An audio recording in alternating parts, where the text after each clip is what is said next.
అందరికీ నమస్కారం. నా పేరు రేపల్లి ప్రకాష్ ఇలియాస్ రాము, కోడూరు మండలం, కృష్ణా జిల్లా. మా కోడూరు మండలంలో దాదాపు జగనన్న కాలనీకి 500 దాకా గృహాలు ఉన్నాయి. ఈ లబ్ధిదారులు 500 మంది ఉండగా జగనన్న కాలనీలకి ఇప్పుడు వచ్చినటువంటి కూటమి ప్రభుత్వం ఎన్టీఆర్ కాలనీలుగా వాటి పేరు మార్చారు. 50 మంది లబ్ధిదారులు ప్రజలు అనుకునేది ఏమిటంటే, పేర్లు మార్చినంత మాత్రాన పరిస్థితులు మెరుగైపోతాయా? సెంటున్నర స్థలం 2 సెంటు 3 సెంటు అయిపోతుందా? వీధులు విశాలం అవుతాయా? 500 మంది లబ్ధిదారులు ఉంటే దాదాపు 3వ వంతు కంటే తక్కువ, మహా అయితే 4వ వంతు కంటే ఎక్కువ వారికి మాత్రమే కాస్త అనుకూలమైన చోట నివాసయోగ్యమైనటువంటి ఇళ్ల స్థలాలు ఇవ్వడం జరిగింది.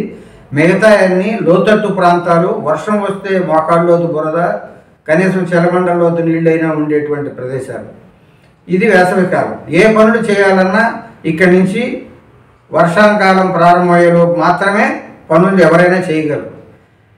ఇప్పుడు ఇప్పటికి దాదాపు ఇళ్ళు నిర్మాణం అయిపోయి సంవత్సరం నుంచి ఉండడానికి వీల్లేని పరిస్థితుల్లోనే చాలా ఇళ్ళు ఉన్నాయి.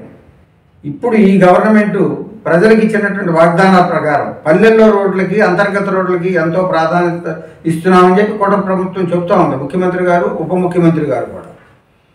అటువంటిది ఈ 2-3 నెలల కాలంలో పూర్తి స్థాయిలో రోడ్లు ఇంకా ఇతర సౌకర్యాలు కూడా అమర్చి, మంచినీటి సదుపాయాలు వగైరాలన్నీ అమర్చి మే నెలకైనా, కనీసం జూన్ నెలకైనా ఈ లబ్ధిదారులందరూ వారి కేటాయించిన వాళ్ళలో ప్రశాంతంగా కాపురం ఉండేట్టుగా చర్య తీసుకుంటారని ప్రజలందరూ ఎదురు చూస్తూ ఉన్నారు. కానీ ఆ ఛాయలు కనపడటం లేదు.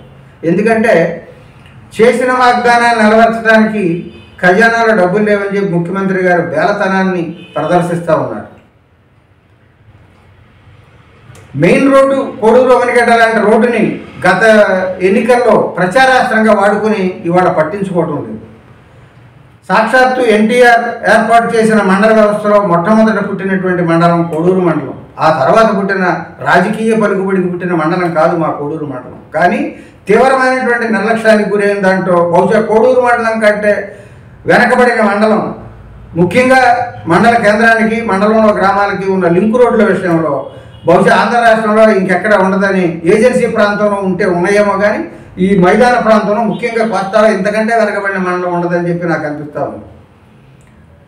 అటువంటిది ఈ ఒట్టి మాటలు మాత్రమే కాదు, గట్టి మీద తలపెట్టబోయేది గురజాడ వారి మాటనైనా స్ఫూర్తిగా తీసుకుని ప్రజలకి ఇచ్చిన వాగ్దానాల్లో ముఖ్యంగా ఏ పేదల ఓటర్లతో అయితే గెలిచి మేము ఎన్నడూ లేనంత మెజార్టీతో గెలిచామని గెలుపుని ఎంజాయ్ చేస్తున్నారు. మరి మిమ్మల్ని గెలిపించిన ప్రజలకు కనీసం సంతృప్తి అయినా ఉండాలి కదా. ఈ రకంగా ఆలోచించి వెంటనే పేరు మార్చిన జగనన్న కాలనీని ఎన్టీఆర్ కాలనీలుగా పేరు మార్చిన చోట తక్షణం అభివృద్ధి చర్యలను చేపట్టి ఆ ఇళ్లలో వాడు ఈ 2-3 నెలల్లో వాళ్ళు నివాసం ఉండేటట్లుగా కావాల్సినటువంటి చర్యలన్నీ తీసుకోవాల్సిందిగా కోరుతాము. సెలవు.